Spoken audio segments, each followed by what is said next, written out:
It's easy to see why ancient peoples viewed solar eclipses with a mix of awe and terror.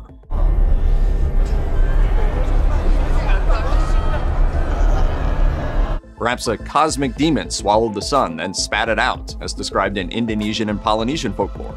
Or maybe it was time for the female moon to meet up with the male sun for some, long overdue private time, as certain Aboriginal Australians believed. And maybe for those living in the early 1st century CE, a solar eclipse symbolized the death of an incarnate god. Forgive them, for they know not what they do. The New Testament could be describing a solar eclipse, depending on your interpretation. Both Luke and Mark mention that darkness came over the whole land during Jesus' crucifixion. Everything's black. Black as death. While this is fittingly portentous for the death of the Son of God, other major historical events have also been accompanied by similar omens. The birth of the Muslim prophet Muhammad, the passing of England's King Henry I, and a 1919 eclipse that helped confirm Albert Einstein's theory of general relativity. It was the experiment, if you like, that turned Einstein into an overnight celebrity.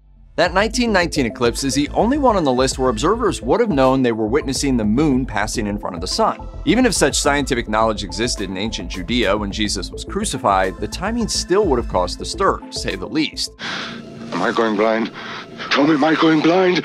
So, in the New Testament, Luke and Mark both describe darkness sweeping over the land when Jesus died. Luke specifies that this darkness lasted for 3 hours, from noon until 3 in the afternoon. Mark corroborates the same time range. Luke even adds that the darkness started because the sun stopped shining. These Gospels follow their descriptions of apparent eclipses with different final words attributed to Jesus. In Luke's account, Jesus utters the famous line, "Father, into your hands I commend my spirit." Mark's version is more despairing.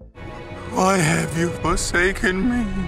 After speaking these final words, Jesus dies. For Christian believers, it might not only seem plausible that a solar eclipse happened around that moment, but obviously true. And there were indeed 2 separate solar eclipses right around the time when Jesus would have been crucified, assuming his traditional death year falls between 29 and 34 CE. These eclipses were visible in that part of the world in 29 CE and 33 CE. So while the sky turning dark upon the death of a deity creates convenient narrative drama, it appears that the sky might have genuinely darkened, albeit completely naturally, right around the time when Jesus died.